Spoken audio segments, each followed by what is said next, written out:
ഒരാഴ്ച കഴിഞ്ഞിട്ടും മന്ത്രി ശിവൻകുട്ടി വിചാരിച്ച കാര്യം നടന്നിട്ടില്ല. വലിയ പദ്ധതിയിട്ട് നടത്തിയ ഒരു തന്ത്രമായിരുന്നു. പക്ഷേ അത് പാളിപ്പോയി എന്ന് പറയുന്നതാകും ശരി. 1000 കോടിയല്ല, ഒരു ചില്ലിക്കാശ് പോലും ഇനി കേന്ദ്ര ഫണ്ട് കിട്ടില്ല എന്നുള്ള കർക്കശമായൊരു സൂചന കൂടിയാണ് നിലവിൽ നൽകിയിരിക്കുന്നത്. ഇതോടൊപ്പമാണ് കടുത്ത സാമ്പത്തിക പ്രതിസന്ധിക്ക് ഇടയിലും വാരിക്കോരി സാധാരണ ജനങ്ങളെ പ്രീതിപ്പെടുത്താനായി തദ്ദേശ തിരഞ്ഞെടുപ്പടക്കം മുന്നിൽ കണ്ടുകൊണ്ട് കഴിഞ്ഞ ദിവസത്തെ വലിയ ആടി ബമ്പർ സെയിൽ പ്രഖ്യാപിച്ചതും. എന്തായിരുന്നാലും ഇടിവെട്ട് പണി തന്നെയാണ് സർക്കാരിന് കിട്ടിയിരിക്കുന്നത്.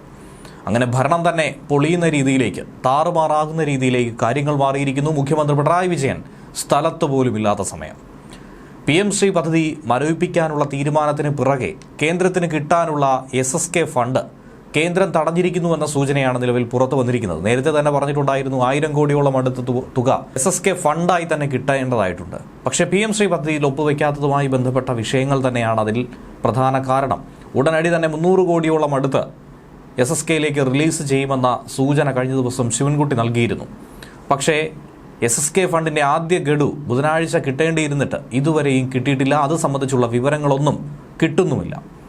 മന്ത്രി ശിവൻകുട്ടി തന്നെയാണ് ഇക്കാര്യം ചൂണ്ടിക്കാട്ടിയത്. PM-ശ്രീയുമായി ബന്ധപ്പെട്ട് ഒരു സമിതി രൂപീകരിച്ചിട്ടുണ്ടെന്നും അതിലെ തീരുമാനത്തിനനുസരിച്ച് കാര്യങ്ങൾ തീരുമാനിക്കുമെന്നും മന്ത്രി പറഞ്ഞെങ്കിലും കേന്ദ്രത്തെ ചൊടിപ്പിക്കുന്ന തീരുമാനമായതുകൊണ്ട് ഇനി ഏത് രീതിയിൽ അത് മുന്നോട്ട് കൊണ്ടുപോകണമെന്ന് കേന്ദ്രമന്ത്രി തീരുമാനിക്കും. PM-ശ്രീ പദ്ധതിയിൽ ഒപ്പുവെച്ചതിനെ തുടർന്ന് SSK ഫണ്ട് ഉൾപ്പെടെയുള്ള മറ്റ് കേന്ദ്ര ഫണ്ടുകൾ ലഭിക്കുമെന്ന പ്രതീക്ഷയിലായിരുന്നു പൊതുവിദ്യാഭ്യാസ വകുപ്പ്. അത് കിട്ടിക്കഴിഞ്ഞാൽ ചെയ്യേണ്ട മറ്റ് കർമ്മ പദ്ധതികളൊക്കെ തന്നെ ആസൂത്രണം ചെയ്തിരുന്നു. ഒരുപക്ഷെ അടുത്ത പടിയെങ്കിലും എടുത്തു വെച്ചിട്ടുണ്ടായിരുന്നു. പക്ഷേ ഇപ്പോൾ ആകെ അങ്കലാപ്പിലായിരിക്കുകയാണ്. SSK ഫണ്ടിൻ്റെ ഭാഗമായി ആദ്യ ഗഡുവായി ഏകദേശം 319 കോടിയോളം രൂപയായിരുന്നു പൊതുവിദ്യാഭ്യാസ വകുപ്പിനും കേരളത്തിനും ഈ ആഴ്ച തന്നെ കിട്ടേണ്ടിയിരുന്നത്, ഒരുപക്ഷെ നേരത്തെ കിട്ടേണ്ടിയിരുന്നത്. പക്ഷേ PM-ശ്രീ മരവിപ്പിക്കുന്നതുമായി ബന്ധപ്പെട്ട് കേരള സർക്കാർ ഔദ്യോഗിക തീരുമാനം കേന്ദ്രത്തെ അറിയിച്ചിട്ടില്ലെങ്കിൽ പോലും ഈ വിഷയം ഇതിനോടകം തന്നെ കേന്ദ്രത്തിൽ എത്തിയിട്ടുണ്ട്. ഫണ്ട് തൽക്കാലത്തേക്ക് കേന്ദ്രം അങ്ങനെ തടഞ്ഞിരിക്കുന്നു എന്ന സൂചനയാണ് ലഭിക്കുന്നത്. ഒപ്പിടില്ല, മെരുങ്ങില്ല എന്നുണ്ടെങ്കിൽ കേന്ദ്ര രീതികൾക്ക് വഴങ്ങാനുമുള്ള സാധ്യതകൾ ഇങ്ങനെയാണ് നൽകുന്നത്. മന്ത്രിസഭാ ഉപസമിതി തീരുമാനമനുസരിച്ച് കേരളം തുടർ നടപടി സ്വീകരിക്കുമെന്നാണ് പറയുന്നത്. PM-ശ്രീയിൽ പഞ്ചാബിനെ പോലെ കേന്ദ്ര സർക്കാർ ഒരു കുരുക്കിട്ട് കഴിഞ്ഞാൽ പിന്നെ ഒന്നും പറയേണ്ടതായിട്ടില്ല. കേരളം പെട്ടു എന്ന് പറയുന്നതാകും ശരി. കാരണം കേരളത്തിന് ഇനി പിന്മാറണമെങ്കിൽ ഏറെ കടമകളാണ് മുന്നിൽ നിൽക്കുന്നത്. പഴയൊരു കാര്യം പറയുകയാണെങ്കിൽ 2022 ഒക്ടോബറിലായിരുന്നു പഞ്ചാബ് സർക്കാർ PM-ശ്രീ പദ്ധതിയിൽ ഒപ്പിട്ടത്. എന്നാൽ കരാറിൽ നിന്നും അടുത്ത വർഷം തന്നെ പിന്മാറി. പക്ഷേ കരാറിൽ നിന്ന് പിന്മാറാൻ കഴിയില്ല എന്ന കടുത്ത നിലപാട് കേന്ദ്രം സ്വീകരിച്ചു. സൗകര്യമില്ല എന്ന് പറഞ്ഞുകൊണ്ട് പഞ്ചാബ് സർക്കാർ മുഖം തിരിച്ചു. അങ്ങനെ ഫണ്ട് തടഞ്ഞു. 2 വർഷം പല യുദ്ധങ്ങളും നടത്തി.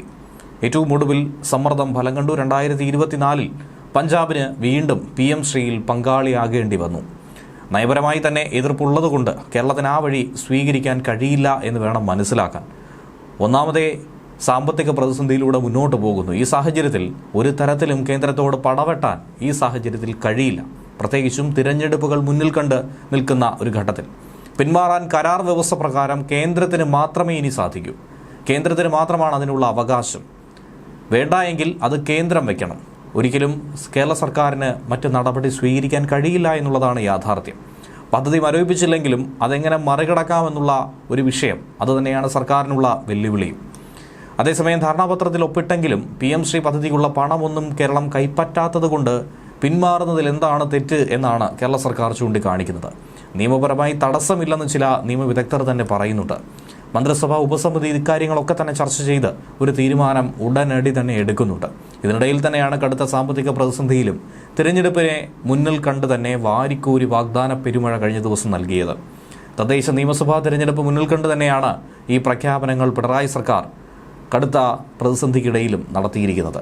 സാമൂഹിക ക്ഷേമ പെൻഷൻ 1600 രൂപയിൽ നിന്നും 2000 വർദ്ധിപ്പിച്ചു. റബ്ബറിൻ്റെ താങ്ങുവില കിലോയ്ക്ക് 180 രൂപയായിരുന്നു, അതിൽ നിന്നും 200 രൂപയാക്കി ഉയർത്തി. പ്രതിമാസം 1000 രൂപ സ്ത്രീ സുരക്ഷാ പെൻഷൻ.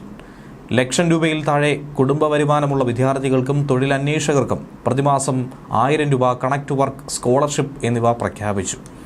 സംസ്ഥാന സർക്കാർ ജീവനക്കാർ, പെൻഷൻകാർ എന്നിവർക്ക് നൽകാനുള്ള ഒരു ഗഡു DA കുടിശ്ശിക അടുത്ത മാസത്തെ ശമ്പളത്തിനോടൊപ്പം തന്നെ നൽകുമെന്ന് മുഖ്യമന്ത്രി. ഈ പദ്ധതികളും ആനുകൂല്യങ്ങളും കേരളപ്പിറവി ദിനമായ നവംബർ 1 മുതൽ പ്രാബല്യത്തിൽ വരും. മണിക്കൂറുകൾ മാത്രം. സർക്കാർ ജീവനക്കാർക്കുള്ള പുതുക്കിയ ശമ്പളം അങ്ങനെ കിട്ടുന്നു. DA, DR എന്ന് 4% കൂട്ടിക്കൊണ്ടുള്ള ഉത്തരവ് സംസ്ഥാന സർക്കാർ പുറത്തിറക്കിയിരുന്നു. ഒക്ടോബർ മാസത്തെ ശമ്പളത്തിനൊപ്പം കൂട്ടിയ തുക നൽകുമെന്ന് ധനവകുപ്പ് പറഞ്ഞു. കഴിഞ്ഞ ദിവസം മുഖ്യമന്ത്രി പിണറായി വിജയൻ വാർത്താസമ്മേളനത്തിൽ നടത്തിയ പ്രഖ്യാപനങ്ങൾ അങ്ങനെ ഉത്തരവായി പുറത്തുമിറക്കി. ജീവനക്കാരുടെ 18% ക്ഷാമബദ്ധ ഇതോടെ 22%. 4% വർധനവോടുകൂടി പെൻഷൻകാരുടെ DRലും സമാനമായ വർധനവുണ്ടാകുമെന്നാണ് പറയുന്നത്. ഇതിനൊക്കെയുള്ള പണം അതെവിടെ നിന്ന് കണ്ടെത്തും? ഇതുതന്നെയാണ് ചോദ്യചിഹ്നം. ഇതോടൊപ്പം ആശാവർക്കർമാരുടെ പ്രതിമാസ ഓണറേറിയത്തിൽ 1000 രൂപ വർദ്ധിപ്പിച്ച് ആ സമരവും ഒരു തരത്തിൽ ഒതുക്കി തീർക്കാനുള്ളൊരു ശ്രമം നടത്തി. ഇതുവരെയുള്ള കുടിശ്ശിക കൊടുക്കും.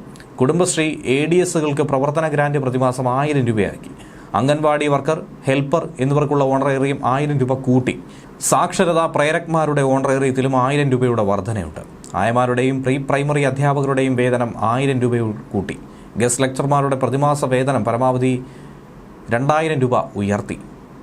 നെല്ലിൻ്റെ സംഭരണ വില 30 രൂപയാക്കി. സാമൂഹിക ക്ഷേമ പദ്ധതികളിൽ ഗുണഭോക്താക്കളല്ലാത്ത ട്രാൻസ് സ്ത്രീകളടക്കമുള്ള പാവപ്പെട്ട സ്ത്രീകൾക്കാണ് സ്ത്രീ സുരക്ഷാ പെൻഷൻ. 35-നും 60-നും ഇടയിൽ പ്രായമുള്ളവരെ ഇതിൽ പരിഗണിക്കും.